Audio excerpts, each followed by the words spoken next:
اسمعوا الراجل ده قال ايه على امام عاشوراء لما راح الاهلي، عشان تعرفوا ان معظم جمهور نادي الزمالك متضايق ومقهورين من جواهم. اسمع الراجل ده قال ايه. عيل زي ده مش عاوز اشتم ولا الفاظ، بس كان بيشتم الاهلي. انت فين يا اهلي اللي بتقول رموز؟ شتم الاهلي شتيمه وسخه، وشتم ثالث. خليك معايا، خليك معايا، ما تقاطعنيش، محدش يقاطعني. كل ده شتم الاهلي وجمهوره وصالح سليم. لما جه حسام حسن وابراهيم رفعوا الجزمه بس عشان الجمهور بيشتموا بامهم وابوهم، عملوا ايه؟ قالوا صالح سليم يتعمل في كده؟ احنا عملنا اكتر من صالح سليم. ايوه يا بيه، التاريخ ابو تريكه عمل الاهلي اكتر ما اي حد تاني عمل. صح. حصل ولا ما حصلش؟ عاوز ايه من مرتضى منصور؟ السلام عليكم ورحمة الله وبركاته. امبارح يا جماعة كان ضاضة عامل مؤتمر صحفي كبير عشان يعلن عن أول صفقة لنادي الزمالك. فجأة النور قطع، وعايز تعرف مين هي أول صفقة كان هيقول عليها مرتضى قبل النور ما يقطع. انت هتعرف مين الصفقة لما تسمع الموسيقى المشهور بيها الصفقة اللي الزمالك مضى معاها. اسمع الموسيقى.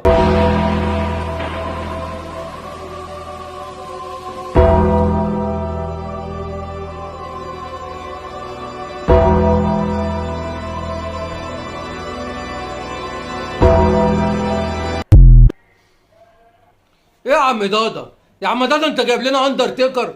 هي دي الصفقة اللي انت عاوز تعلن عليها؟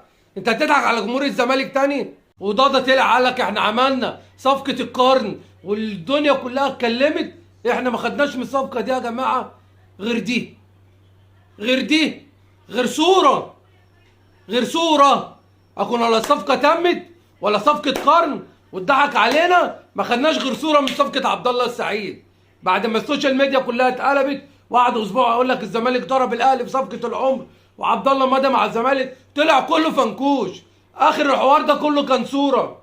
فضاضة انت مفيش مصداقيه معانا مع جمهور نادي الزمالك. احنا الاهلي كل شويه يخبطنا خبطه على قفانا، طب لغايه امتى؟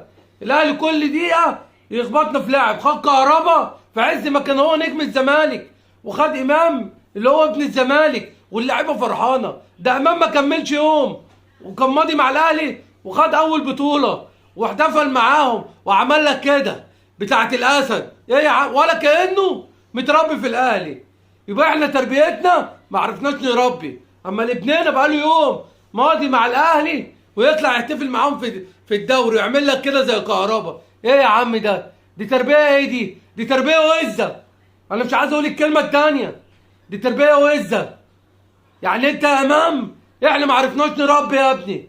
انت جمهور الزمالك حزين، جمهور الزمالك لغايه دلوقتي احنا في صدمه يا جماعه، احنا في صدمه. عيالنا بيتاخدوا قدام عينينا، الاهلي بياخد ولادنا بس بفلوسه. اللعيبه عايزه تقول لك عايزين نروح كاس العالم، عايزين ناخد بطوله افريقيا، عشان كده احنا بنروح الاهلي، عشان كده احنا شادين بلاستر.